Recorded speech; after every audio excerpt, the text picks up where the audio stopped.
You have been always told that Manusmriti said very, very bad thing about women, very bad thing about everything, and it is a useless and crap document. But today I will prove you that the opposite is true. The very mischievous character of the anti-Hindu forces, they use the words and letters in a very critical and typical way to malign Hinduism, and it is a very, very bad effort. So today I will show you that why flatly Manusmriti is a brilliant document, and the thing that interpreted, the topics that were interpreted were intentional and very, very maligned. As usual, my sources will be white-skinned people, because if I suggest to say any Hindu, because Hindus cannot write Hindu books, Hindus cannot understand Hindu books, only foreigners can. White-skinned people can, or anti-Hindu people can. So that's why I'm citing book from George Buller, 1886, The Laws of Manu, and Patrick Olivelle, the Manu's Code of Law from 2005. So these two are both are white-skinned people. So I hope that you will not have any problem. And the best hymn that I liked most from Manusmriti is Asodidang Tamo Vutang Apragyata Gyatama Lakshanam Apratarkyam Tarkyam Vigaya Prasuptamiva Sarvata. So means asodidang tamovutang. That means that absolutely in the darkness it exists. So it's a singularity or undefined tamo, and the tamo is also means kind of binding. Tamo means absolute dark. So that's like goddess Kali is represented, or Bhuta means existing and existing. So basically asodidang is the universe where we exist, and it is in the form of darkness. So that's what it gives me a spark, that is where the concept of goddess Kali came, that every single point is a singularity point or undefined point, and you will not find any difference in any of the Hindu scriptures of 10,000 years. Everything said very, very differently.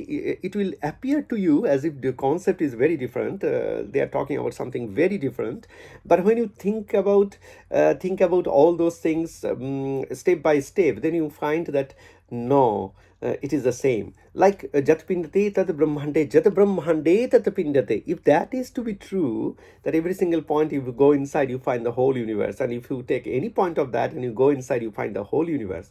And if you go to the outside extreme boundary of the whole universe, you find a point. So this is kind of the point of Bindu, or the pointed argument, and the same thing is Rishi Manu is talking about. He is saying that everything is darkness, so everything is singularity, everything is undefined, and that is where the universe exists. Wait, it's not over. The next thing is coming.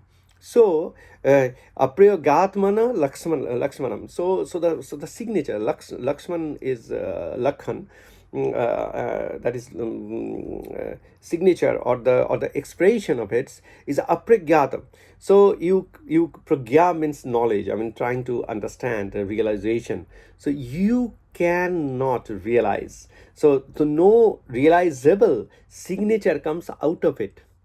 So where do you say that okay, there is a red shift in the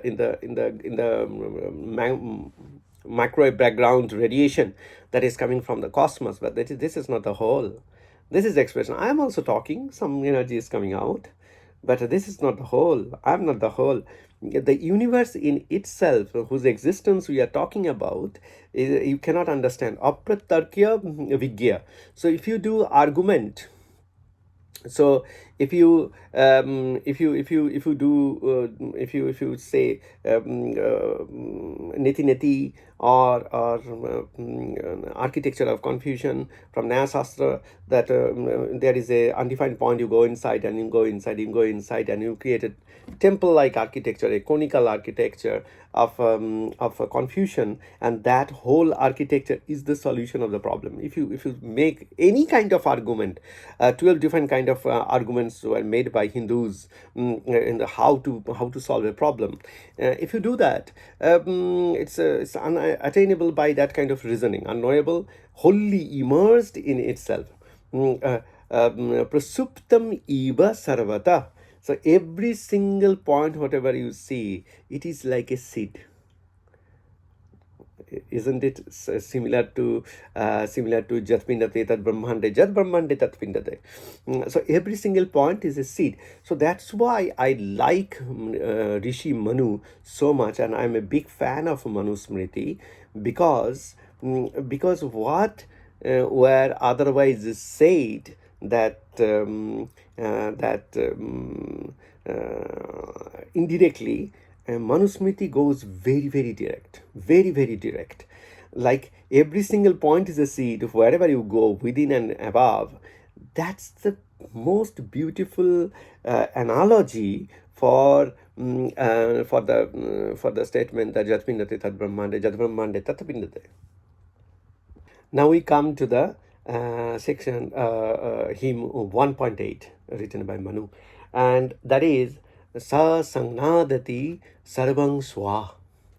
Sangnadati Sarvang Swa Yada Bhutang Yacha Bhavati. Whatever that got created and whatever that will created, in everywhere it is the self. So imagine, when it was a point, it was the self. When it is so large and so expanded, so complex, it is the self. And when it will, in future, when it will evolve and its dynamics, even inside our body, in the planetary system, in the stars, in the universe, and outer, extreme outer limit of the universe, if you go, whatever is created, it is the self. So that self, which exists by itself, has become everything, was becoming everything, and will become everything. So that I, or self, or Swayambhu, which exists by itself, that definition is not going to change ever.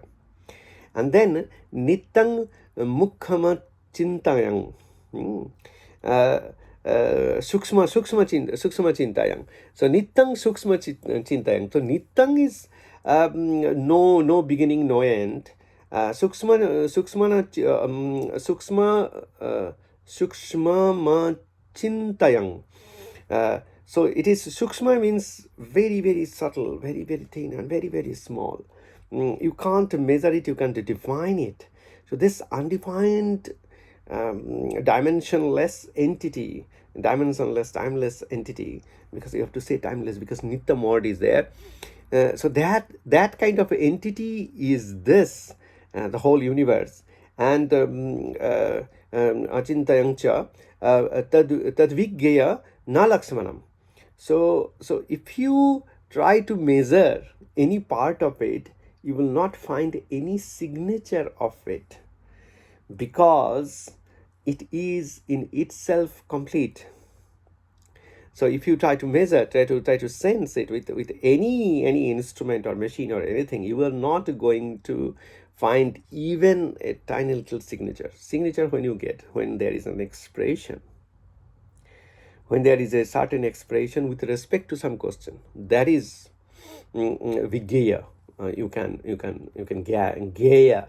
You can understand. No lakshanam, no signature, no sign of anything. And then comes time. Again, as I said, one of the greatest contribution of Manu was saying the things in the way it is.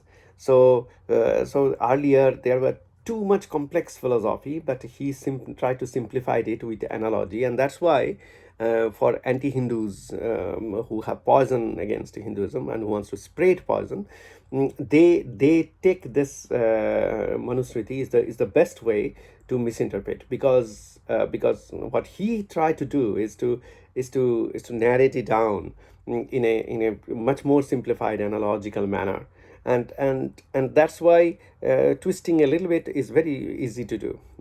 For an example, time nimesha dasa chastocha kasta trishat tu tah kala tingsat kala muhurtang shya ahoratrang tu tadvidu. So basically nimesha dasa chastocha. So 18